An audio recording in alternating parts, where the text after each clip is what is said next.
Welcome to Cutting Edge Web Content Development, the podcast where we delve into the world of CMS systems and their crucial role in website and web content development. In each episode, we'll explore the reasons why founders, CEOs, CTOs, and CMOs of web content development companies need CMS systems to thrive in the digital landscape.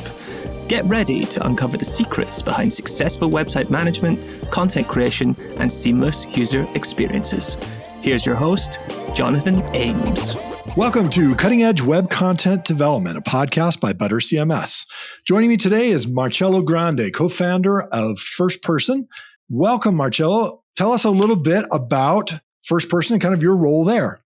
Well, hey, Jonathan, I'm really excited to be here. Thanks for having me. First Person is a San Francisco design and storytelling company. We're part creative agency and we're part consultancy. And we tend to focus in particular on B2B enterprise clients. Me personally, I oversee the strategic direction of our storytelling initiatives, and I lead our creative team to ensure that our clients' visions are brought to life in the most compelling and impactful ways. A lot of times that manifests itself in the creation or modification of an enterprise website or creating content for a website or for social media channels. And so it's just like at a really high level what we do. The consultancy and agency piece is a really important component of that because, consultancies develop bold strategies. Agencies, we like to think, deliver brilliant content, and we do both, so that strategy and story evolves together. And when you're making all those wonderful things that an organization needs to make, they don't start to sort of tear at the seams and lose track of what's important to the business, because both things are constantly evolving. Yeah. No, story is probably the most exciting part that most people think about when they're building digital content, is they want to create some kind of story there. But tell me, when you use the word story in the context of digital content, what does that mean to you? That is a deep that's a deep question. That's sort of the ethos in many ways of what our entire existence is, or at least the way we see our purpose at First Person. We've got a model for that, and I sort of answer it like this. We see story as an abstract, right? The idea of story, and a lot of people, when they think story, you immediately have this idea in your mind about all the things that story is, the way we communicate, maybe you think of Disney, etc. And it is those things, but it's also every touch point that you have with your audience, whether that's your team, your customers, the market, and to be able to kind of see past whatever frame you've put around the notion of story begins the process of how you actually can use it as a tool in the organization inside the business, or how you can even use it with your team, if you will, to kind of help them to understand what it is that you're trying to do. So we've created a model that we sort of came around to creating this model after so many years in business and listening to what customers wanted, what clients wanted, and started to understand where there were missing parts and pieces. And so we started to help them to essentially build this model, and we call it Center. I can go into some more detail about that, but ultimately that's the way we see story. It's an abstract. Okay. So what are the business benefits, especially to a business website or enterprise website, to having this story at the center? Well, I'm under the belief, and I've seen it, that most leaders really understand how powerful storytelling is as a business tool. It's common knowledge. And so we don't need to spend any time typically compelling anybody that story is a really important thing that they need to figure out. And there are tons of metrics to support that. The problem, though, the challenge is that the larger your organization, the more complex it is, the faster it's grown, the harder it is to really understand at the heart of that organization. How do you tell a compelling story? How do you share that with your employees, with your leaders? How do you make it clear to all the different audiences you communicate to that this is what we're all about? And that translates directly to the way you think about your content creation, the way you think about the way you're going to structure web properties. I'll give you some metrics because I think the audience will appreciate these metrics. Effective storytelling increases customer loyalty by up to 82%, which leads to repeat purchases and long-term customer relationships, right? So for anybody in the marketing seat, anybody who's coming from the C-suite, this idea that brands with a strong narrative, they outperform in the S&P 500 index by about 219% over a 10-year period. That's a pretty heavy metric. So if you start to consider, okay, we get it, like the power of storytelling is clear. It's been proven. Companies with compelling brand narratives have a 50% higher market share than their competitors on average. Then how do we apply it? And so we look at it, and I said it was an abstract, but within that abstract, this structure is quite simple. Most people are familiar with the atomic model. And if you think about the center of an atom, you've got a nucleus. And at the center of that nucleus, it's made out of different particles. And so in the storytelling context, we see vision as the core, right? Vision as strategy. It's the backbone of everything you need to do as an organization. And the more that you can understand how to craft vision, the more that people inside the organization, outside the organization understand what that is. Vision as strategy, right? As your true north, you've now begun to build the center of the atom or the atomic model. And then immediately wrapping on top of that, you've got the category of business you're in, right? And so category being, hey, what is it that we do as a business? What unique place in the world have we carved for ourselves? And it's where we're always aiming our clients to be, to help differentiate them. And if we can design a category, if you as a business owner or someone who works inside of an organization have a really clear understanding of your category, then that is a plus plus. And then the last piece is narrative, right? It's all the parts and pieces that explain why your company is unique, how they relate, and the order in which they come in. And so it's a representation or a manifestation that helps define the story. So again, it's vision, category, narrative. Those three things combined are what we call sort of story, right? That's the nucleus. And the next piece, the most important piece, is aligning all the employees and leadership inside that organization around those sort of three truths. And in terms of narrative, understanding how to translate it to the part of the business that's most relevant to you without completely, making it your own story. And this matters because when we start to talk about how we're going to build a website or how we're going to create a piece of social media content, a campaign, for example, it needs to be tied back to that core story, to those three things, that vision, that category, that narrative, if we're going to start to build trust and confidence in the market so that folks start coming back and recognizing what is it about our organization that's uniquely different. Yeah, vision, category, and such, those sound like they play a lot into what marketers would call positioning. So it sounds like those two interact a lot, the story and the positioning. Is that the case, or do you consider positioning a part of story? Positioning, depending on who you ask, is an important piece of sort of building the brand. And we do see that within the narrative, there's a really important opportunity to develop all the aspects and attributes of traditional brand messaging platform, if you will. But this is actually at a layer below that. These are sort of the foundational core elements that sort of support, like, hey, what do we stand for? And where do we play?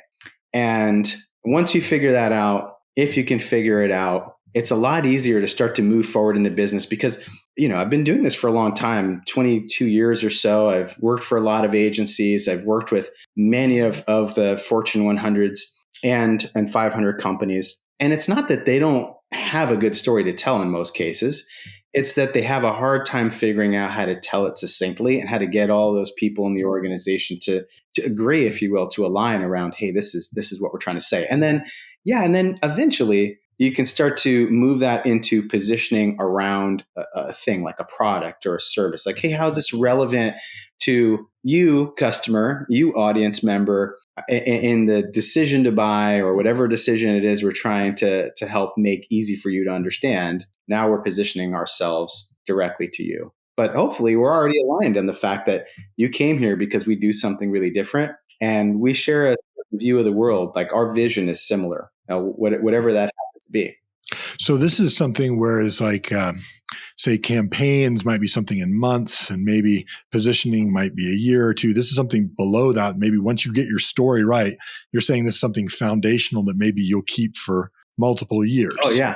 In the ideal scenario, an organization that crafts a truly North Star vision as strategy, something that is that paramount aspirational piece, is something that can endure forever. And the best visions, not only are they strategies, but there's something that you may never actually fully achieve, but that everybody shows up to work every day because they're invested in trying to get as close to that and sort of chip away at it as possible. So, if your vision for the future is, hey, you know what, we want to enable everybody to live in a safer, more sustainable world as a result of, making people smile through the best jokes, right? For example, like, I don't know, how do you measure that? Well, you keep working on telling the best jokes and trying to get people to smile, and you come and you keep doing it every day, and you hope other people look at that and go, yeah, that sounds like a good idea. But yes, it's enduring. And category is similar, although you can tune category. It depends. There are companies that come in that they want to be better. Being better is one way to compete. And if you're better, you're already in a category, right? I want to be better than those guys over there. And that's not the best place to be, but it's, some businesses are built for better. And then there's best, right? Like, okay, well, you know what? We're going to be the best in this category. We've heard it a million times. We're going to be the market leader. And okay, that's a good place to be for as long as you can be the market leader, right? It's a hard place to be. It's crabs in a bucket. And then there's different. Different is, we own this category. It's ours. We invented it. We're first to market. Nobody else is doing what we're doing. We have the opportunity to have the largest share if we do this right. If we get our story right, if our product's right, got our category right, maybe we walk away owning 70-75% of this market as a result of being different. I'm a big fan of the play different folks and the entire sort of ethos of the category pirates and the notion of category design on whole as a sort of a more compelling way to approach what maybe historically we've looked at as positioning and product market fit, and instead looking through the lens of, okay, vision, category, market fit, and narrative, and getting everybody aligned around those things. Excellent. So this is big S story that really is foundational, as opposed to like little s, here's a story that maybe we tell through a campaign or a brand or something. So I like that you mentioned metrics there, and that you shared, the loyalty metric. That's a great one. There's a lot of people wonder, is this story working and how do I measure it? Maybe you can provide some examples of that, of some companies or some organizations that you successfully helped them implement this big S story into their digital content, and the metrics that they were able to use to measure that success. Absolutely. Well, I'll start with a baseline metric, which is companies that leverage storytelling in their marketing campaigns can experience about 125% higher lead gen rate compared to those who don't. And since we're talking about, something in parallel, I'll share a little bit of an anecdote, and I'll obfuscate the names because I don't want to get anybody in trouble. But we started working with I'll call them a healthcare technology company several years ago. And they had been in business for many years, publicly traded company, 20 plus years in business, closer to the 30 year side of business. And they were known for producing a very specific thing, right? A product. And everyone loved the product. It was a great product, and they were best in class, if you will. But it really wasn't enough. And their CEO had a desire to be more than best in class. He really saw a different future. And so we worked with him and the CMO and many of the other great leaders at that organization to help them put this big S story at the center of the organization. And it took some time, right? It's not an easy thing to do. And you go through all the things, but for all the marketers out there, you get to that moment where you've done the consultative side of developing this big story. You've got your category, you've done your visual identity, and we're now working on the enterprise web property, and we're about to go and do a very large launch with the help of the entire marketing, sales, and product team. Right? It's not just an agency effort by any means. We play a small role when it comes to these things. Now, this organization really decided to do an about face in terms of what they stood for all these years. So in many ways, this is a scary moment in time, but one that they felt very confident that they could do. And there was testing along the way, of course. And when we revealed this new category out into the world to their audience. And we actually launched it at a really large global healthcare event. And we did a big analyst briefing and launched a new enterprise website. Their stock price began moving on a trajectory where it had been hovering around the $70 mark for many years, and made its way north of the $200 mark and stayed there until we had this financial downturn. Additionally, they opened the door to entirely new customer audiences that they never had before. So they had been relegated to an operational audience, which is fine, right? Operational audiences are our bread and butter. But to get this new vision through the door, they really needed to start to talk to decision makers, to leaders, people who also shared that same idea about the world. And so that meant putting on marketing events for these leaders, sharing that vision in new, unique ways. And so this company saw not only a massive increase in stock price, but we set an OKR as an executive leadership team. And that OKR was, look, we've been in business for 20 plus years. We're a publicly traded company, and we do about 500 million ARR, and we want to be $1 billion company. And that's a big piece of why we're doing this. Now, we're not motivated by the money to seek out the rationale for the vision, but we hope that the world sees it the same way, and it'll propel us into the $1 billion ARR world. And it did. And within a year, it had exceeded $1 billion in annual recurring revenue, and within 2.5 years had actually surpassed that on their way to being a $3.5 billion company after sort of being locked in, in this same place. And we're not talking valuation; we're talking about actual, money coming in. And so, I guess the moral of the story here is, when you have a group of leaders who are willing to invest in figuring out how to put that story inside the business and to bring their employees along, even though it can be arduous, right? People don't like change. You can absolutely transform everything about your organization and reinvigorate it, breathe new life into it. No, that's incredible. It's a great story. A lot of motivating metrics there as far as how they saw success from that initiative. So we've got this idea of story at the center. This is your model for how you help companies create this big S story. Let's transition now to a tactical side. How do you start implementing something like this into your digital content? How would it affect digital content? Sure. So, I would say that anybody who's creating digital content is immediately thinking about their audience. I hope you're thinking about your audience. And a lot of times organizations will have sort of a list of the personas that they market to, and they've got those personas sort of divided up, right? And so you hopefully have done some homework and you figured out who are our big picture influencers, right? Who are our buyers, and you divided the buying audience. So step one, if you haven't done that, really start to think carefully about who are the folks who you want to make a decision, and what decision do you want them to make, and how do you want them to make it. But in terms of how story plays there, knowing those audiences and understanding their needs allows us and an organization to start to translate that sort of big S story into small, little relevant pieces, whether it's a headline or you're getting down into, talking about feature benefits, or just compelling, somebody to come to a webinar, or come to your conference and start to understand what it is that you do that's different. And so, for example, if we're looking at, let's say, a tech buyer audience, right? And we have an ops buyer audience, like two audiences segmented. And what we're going to do is we're going to carefully think about, do we need two different versions of that story to really make sure that both audiences are getting the value that they need? Does it tie back to the master story, to this core sort of big S story that we're going to put in the center of this organization? Okay, great.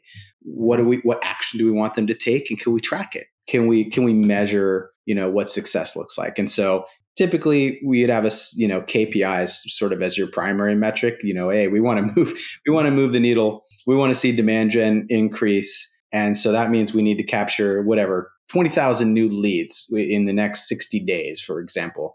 And then we want to convert, 2% of those. Okay, cool.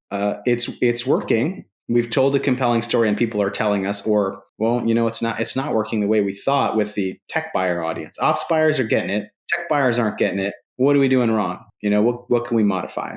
I talked earlier about this atomic model, nucleus at the center, and then around that you've got employees and leaders sort of swirling along like electrons around this story. They're totally aligned around it. But on the outside of this is all the content and experiences that an organization puts out. So what we're talking about right now, those sort of unique threads that tie back to the core story are really important. And so a lot of times you'll see, we're going to run simultaneous campaigns, and those are going to be social. Some are going to be traditional, 360 advertising. You might have a series of speaking opportunities or like a road show. You'll have sales enablement tools. You might even have like an experience center. There's so many different things. And those are all those sort of, outlying pieces. But the idea that they all connect back to the core is really, really important. And when they do, that's when you start to get this, it's like a snowball effect. It becomes easier and easier to create meaningful content and to maybe kind of preemptively answer the question I pose, which is, tech buyer audience content isn't working. What do we do about that? Rather than saying, well, it's because we don't have a good brand story, or we don't have a good, we don't have a handle on how we talk about ourselves, or we need a new logo. You can say, no, we figured that out. We did the hard work and we all agreed it's right. And now we need to focus on something more myopic. There's something here specifically about this audience that we just haven't gotten right. So let's modify that. Let's not blow up the whole company. Not a problem with blowing up the company. It's an issue with this particular message because look, the ops buyer message is working, right? We're converting over there. Yeah, what you bring up this point of getting these various personas of these audiences and kind of segmenting content for them. Do you tactically see that as something that you do in your general pages, or do you create dynamic content that's supposed to be just triggered for these particular groups? How do you personalize, like, say, let's just go with a website to begin with. People are coming in, you've got all different audiences there. How would you segment out that story so that you could look and say, all right, one audience is performing really well, the other one is not? So every time we approach developing a web property, there's a slightly different approach depending on the comfort of an organization. But one thing that we feel has worked in the past, and it was something we did with this particular client whose story I told about, the massive growth, and we've got a lot of stories like that, is we started to look at how do you create a customer journey online and on the .com that caters specifically to a personalized journey based on the persona, right? And how do you hide that? So the obvious way would be like, oh, and we've all seen this before, business buyer, consumer, but that's a little in your face, and it sort of divides the audience, and it really it silos a lot of content and forces organizations to double down on everything they're creating, which makes a lot of complexity. So if there are ways to allow your audience, especially if you really understand who's coming and you're tracking, what's going on your website, to think, first of all, what do we want them to achieve on our website, right? A website can't do all things for all people. So I would say, first, you have to start by saying, what's the purpose of our site and what does success look like? And you only need a couple of really good success metrics. You shouldn't have a list of 50 things, right? Like, hey, what do we want this site to do? What's its purpose? And who's coming here? Who did we build it for? Or who are we building it for? Then you can start to create user journeys on that site that are more customized to the needs of those different audiences, and you can start to lead them directly to the things that they're going to want to understand. And one of the things you'll probably want them to understand, and I've seen a lot of organizations getting better at this, is talk to your audience about what you stand for and what kind of company you are up front. It's great, you've got an amazing product, but the data has shown that no matter how good your product is, at a certain point, that's what gets you trapped in that better or best box, right? And the warning there for those folks who haven't thought about it through this lens is that when you're in the better or best box, the only thing that you have as a competitive edge is you may, for a short period of time, have a feature or benefit that you can offer that a competitor doesn't, and you can compete on price. And when I say compete on price, I mean you can compete by having a competitive lower price. And eventually, so does number 2, and so does number 3, and it becomes this sort of war, right? And we've seen it recently with EVs. where, there are these EV price wars where it's like the market is so saturated that the only way to move vehicles and make margin is to drop the prices dramatically. And so this is just basic economics. So you have to try to be different, and you've got to try to meet these folks where they are. So what we've done in more advanced sites is we've actually used account-based marketing, and we've used tools to customize the journey based on customers who are returning or we're expecting them. And so we've worked with the sales organization to say, hey, let's figure out who our top accounts are, right? And let's hope that they get back here. And let's hope they get back here because we're telling great stories and we're running campaigns everywhere and we're leading this audience. So I'll stick with tech buyer and not buyer for now. And maybe the big picture influencers are coming every once in a while too, but they're mostly sending people to go exactly where we need them. And then when they get there, it's like, well, hey, Jonathan Ames, how are you? Here we know what company you work for. We know what role you're in, and we know what kind of content you're likely to really want to see. Now, we might know about that because we understand, through the most generic lens possible, who you are as a persona, right? Or as a segmented audience member, or, and it won't be news to most people who listen to this, that we've talked to you before somehow, some way. We met you at a trade show. You checked us out on LinkedIn. You visited our Facebook page and gave us a few likes on some content. And now we know a little bit more about you. We're pulling all that in through an advanced, set of tools into our .com. And so when you come there, you're seeing something different than the person that, just sort of arrived at thin air. Okay. So you're talking about cookie or maybe a login based dynamic content coming up to them that identifies who they are and says, all right, here's content based on what you'd like. Kind of like what they do in an e-commerce setting where, hey, we know you bought here before. This is what you liked. Bring it back to that kind of stuff. Yeah. And I mean, I don't know. I think we all have a lot to learn constantly from like the consumer world, right? Like everything we love about our consumer experiences is, slowly makes its way into our more conservative B2B space. But like, I don't know, you go to a website, you look for something, you can find it really easily. And then you come back again, maybe later that day or the next day, and you refresh the page and you get a new lander with a different message, but it's still the same page and the nav is the same and you can pick up where you left off.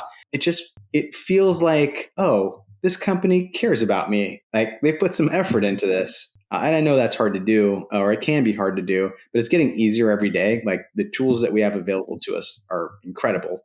So for those who haven't gotten this idea of segmenting and creating dynamic content, what are going to be the challenges that are going to arise for them in failing to segment their big S story into these different personas? The biggest challenge that I've seen time and time again is that a lot of times organizations have these really great personas worked out, and they're the user personas for their products and services. And they mistakenly try to apply them directly to the website. And so you'll sit down and you've got a lot of really bright people, product marketing team, sales team, maybe some leaders across different parts of the org. And say, oh, well, we've got 50 personas that we've got to talk to. You got Jan over here and Bob and Joe.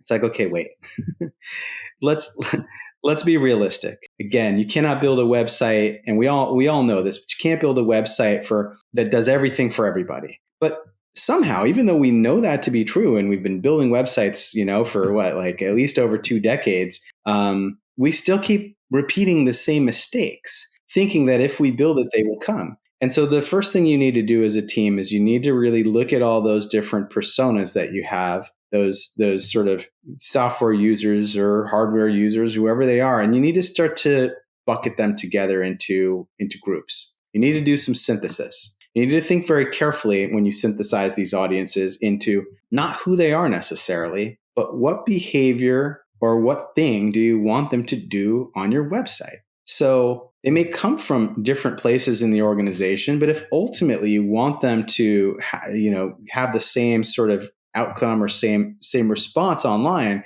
you can start to think about bucketing them in that way. Like, and it's how we get to this idea of, well, we've got a big picture influencer audience. Is a big picture influencer audience always a CTO? No, not at all. It depends on the cross section between maybe the investor audience, a little bit of tech buyers, a little bit of ops buyers. Maybe there's even some project management in there for all we know. So we need to think carefully about what those cross sections are and simplify, simplify, simplify.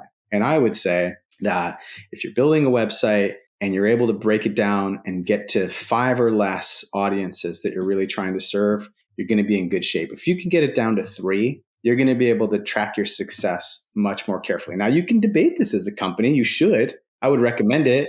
And what I mean is you should do this exercise outside the silo of your team and really discuss and debate the various ways in which you can build these segmented audiences, because they can be put together in different ways, but it's an important exercise. Marcello, that's really great advice. I think a lot of times people kill what's possible because they try to go to this perfection of let's make a persona for everybody and let's get super segmented on all of these, and it just slows everything down, and basically you can't get any results out of that. So yeah, I'll tell you an anecdote on something we're working on right now. We've been working on it for a long time.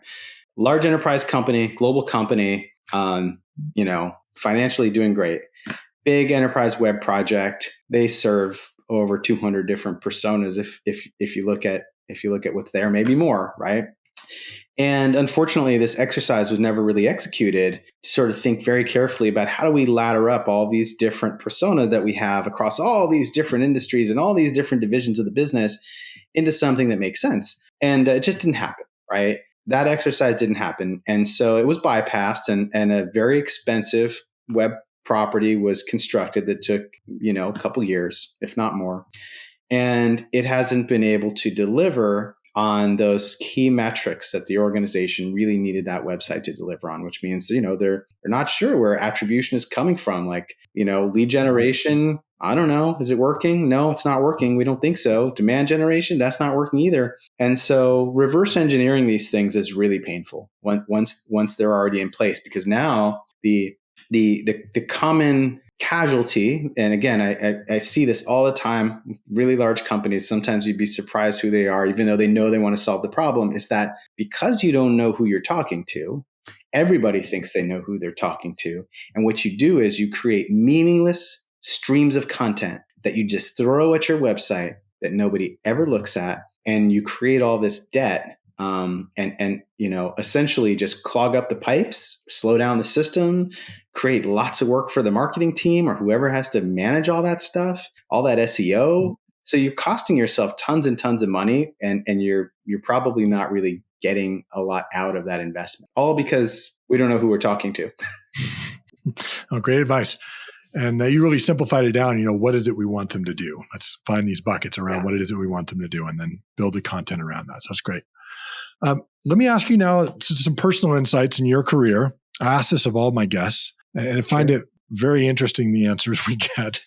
If you could go back in time to tell yourself at the beginning of your career one piece of advice outside of, buy Bitcoin or, Apple stock, what would it be?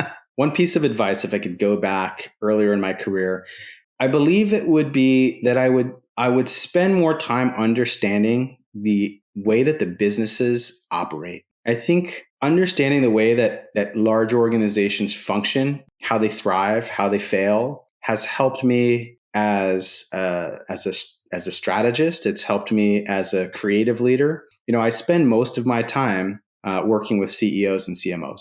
So most of my day is there in the C-suite helping to kind of pull these ideas through. And then once they're pulled through, the rest of the time is often spent working in the sales and marketing work. And so the more I understand about the business, I feel like the more credible a lot of these ideas that would seem very creative, are accepted inside the organization. So yeah, maybe I wish I would have went to business school after art school. Yeah. No, understand that. All right. Well, so in your career, what have been the things that you found that, really has helped you develop in your career, whether it's a podcast or a book or something along that lines that kind of you could recommend to others?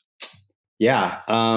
Reading lots of books for sure. I think sort of tapping into a few different schools of thought, right? Tapping into all the sort of books around design thinking and really sort of initially starting with a lot of the lessons that IDEO had. was a big fan of that. But one of the things to kind of take away from that, because at this point everyone's familiar with design thinking, is just this idea of being transparent. This idea of sharing with your team, sharing with your clients often and early, bringing them into the process and treating everybody, whatever their role is, as being like cultural anthropologists, really important to the process of solving problems, and not thinking that you need to cook something and serve it. Rather, have people help you do the mise en place in the kitchen, right? Everyone should be preparing together. That way, if someone has a bright idea and wants to modify the recipe, no one later will say, well, I'm allergic to that and now I can't eat it. So that idea of playing together. And I think I picked that up from reading a lot of IDEO books. And then on the other side of that, it would be Henry Mintzberg has been a big inspiration, and sort of where we took the notion of vision as strategy and really adopted it in our practice at First Person. And so he's a famous business strategist that sort of, I think, made a big name for himself in the 80s and 90s. He's a professor today. So check out some Henry Mintzberg if you're interested in understanding sort of management consultant and sort of, M&A culture, which is going on at most of the organizations that we work with. And then most recently, you heard me say it, the guys who are really spearheading category design as an entire sort of category of thought in terms of the business landscape. So the category pirates, the folks who authored Play Bigger, which has been out for several years now, but they've got Chris Lochhead's got a great podcast. It's called I think Follow Your Different, which I'm a big fan of. You never know who's going to be on there or what they're going to talk about, but it's it could be offensive, it might not be, you never know, but they're going to talk about something provocative. You got to be offended every once in a while to make progress. If it's always comfy, then you probably don't look very deep at things. So yeah, good advice there. Well, tell me a little bit about your agency, kind of what you've told us a little bit about your story model. Who are the right kind of clients who should approach you, and how do they get a hold of you? Sure. Well, backstory here is that I came from a design background and had another agency before. So we spent years working in all the traditional elements of creating campaigns and building visual identity systems. And we loved it, and we still do. But at a certain point in that journey, we started to realize that a lot of the agencies that we're working with and executing for just didn't necessarily have the depth of knowledge around the functions of the business, the value of the products and service. They were really good at that very high top of the funnel work. And so we started to invest deeply in understanding and meeting with engineers in our clients' organizations, with the product marketers, really getting deep into what is it that you actually do? What problem do you solve in the world? And then taking that information that maybe engineers aren't so good at translating and starting to translate that into stories that drove revenue for these organizations. And the more we were able to prove that out, the more we started to learn what was dysfunctional in those organizations and how we could improve it. So you fast forward to today, and today what First Person does is primarily we work with organizations that are undergoing transformation of one kind or another. Maybe you've been in business for a long time and you've been successful, but there's a pivotal moment on the horizon and you need a hand. Maybe there's new leadership in place, a new CEO has been appointed or a new CMO has come in, and you need help pulling your story together. Some of the pieces are there, but it's just hard to make sense of. Or you're a startup and you've got a great product and you're starting to build traction, but you're really struggling to differentiate. And you need a partner that is geeky enough to go in, get in the weeds with you and figure it out. So it's pragmatic, but at the same time, it's exciting. So we work with companies of all sizes, Jonathan, as long as the companies are funded. Doing this work takes some time, usually lasts anywhere from a quarter to a year to get through some of these processes. And we work with companies like Google and Cisco and Hexagon and Omnicell and most of the companies that people would recognize, and then a lot of companies that people probably haven't heard of that we've helped. So if you need help with your story, you can find us. We're First Person or at firstperson.is. Pretty easy to find us online. We've been in business for over 20 years, and you can go to our website and actually learn a lot about sort of the way we approach problem solving. Excellent. Thanks so much for the strategic and tactical insights you gave us today, Marcello, and some of the personal insights throughout your career. Really appreciate those. I think they'll be very helpful for a lot of people who are listening. Appreciate your time. Thanks for the great questions. Sure. Cutting Edge Web Content Development is brought to you by ButterCMS. To find out how you can build better with Butter, stop wasting dev time, and free your marketers from your legacy CMS, visit ButterCMS.com. Also, make sure to search for Cutting Edge Web Content Development in Apple Podcasts, Spotify, and Google Podcasts, or anywhere else podcasts are found. Make sure to click subscribe so you don't miss any future episodes. On behalf of the team here at ButterCMS, thank you for listening.